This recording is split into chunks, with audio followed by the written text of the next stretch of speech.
Hey everyone, today we're going to show you how to change a couple of wheel studs on an '02 Dodge Ram with a Dana 70 rear axle and disc brakes. I'm going to jack the truck up, pull the wheel off, and then we'll continue from there. Okay, so I got the truck jacked up and I got the wheel off, and you can see there's one broken stud right there, and there's the one underneath that's been removed. It was broken before and that one broke yesterday. So next step we want to do is we're going to remove the caliper. We're going to just remove the two large mounting bolts here and pull the caliper and pads and the mounting bracket all off together. Get that out of the way so we can get the rotor off. So I'm going to do that now.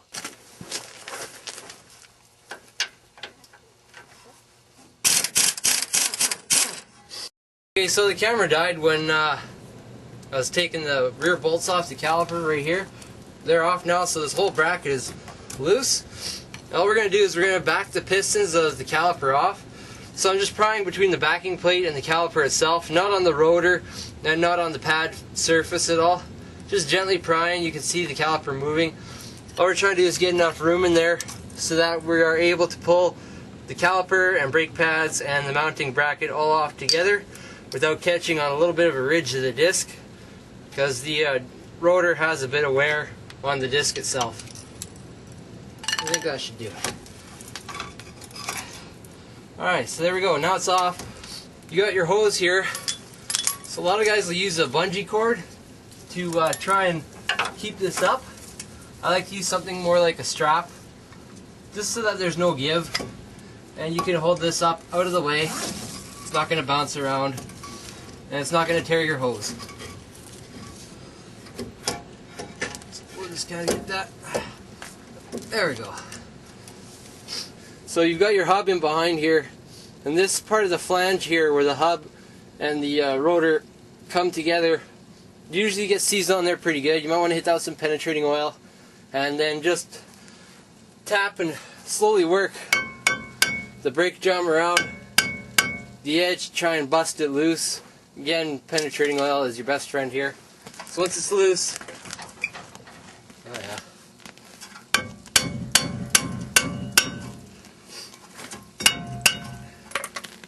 So once it's loose,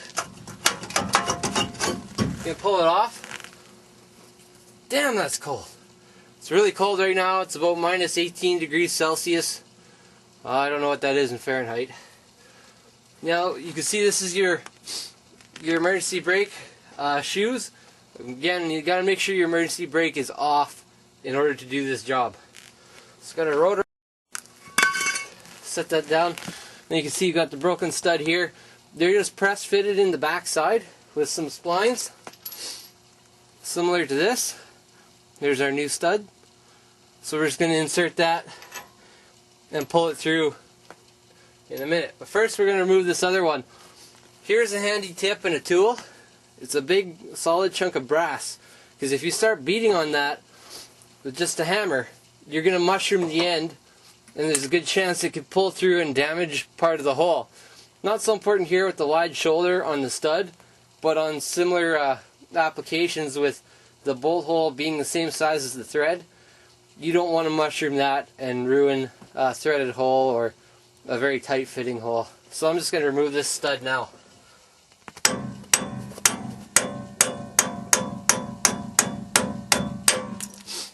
That's it. She's out. So now we're going to take our new stud. Oh yeah.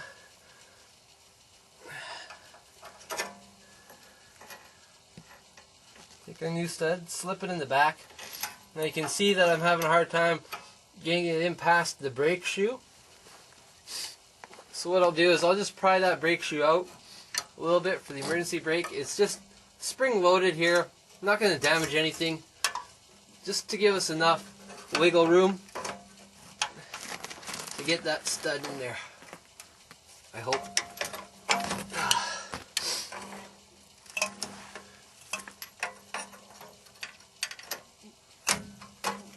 There we go.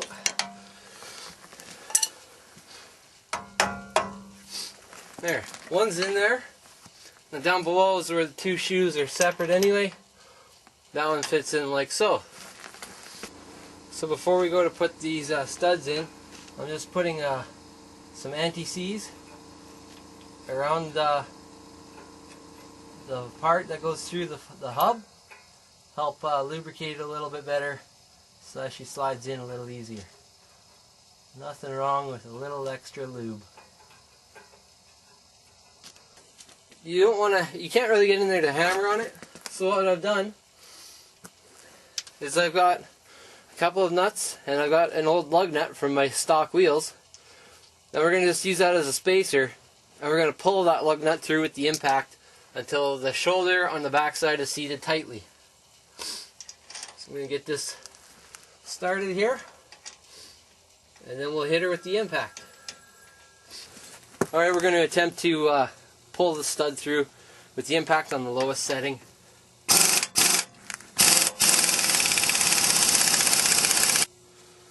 Okay, let's try cranking this baby up. See what happens.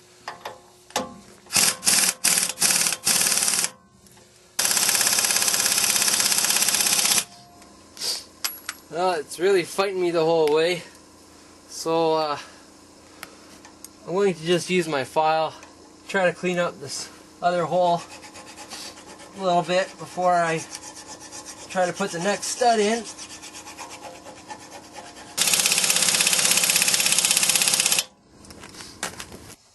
Well, as you can see, the impact isn't quite cutting it. It's not quite powerful enough.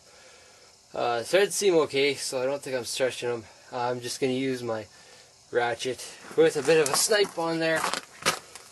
Try and suck these down the rest of the way. It's getting easier, so it's just about all the way through. Okay, let's do the same this other one, and we're just about done. There we are. 2 new wheel studs done. So we'll put it back together and just reverse the order.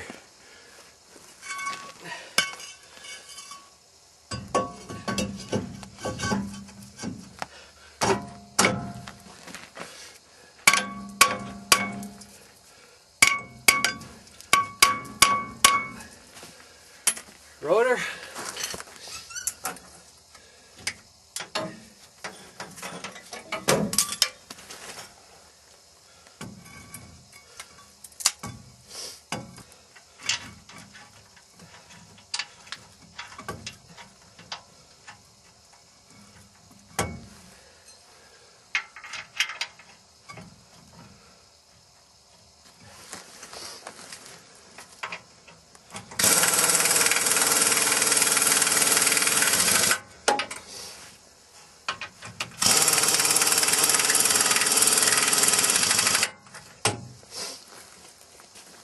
Caliper, tighten that up with the ratchet.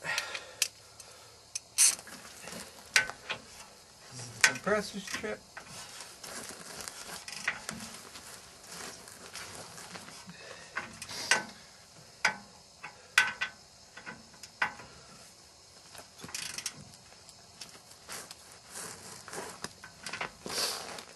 There you have it.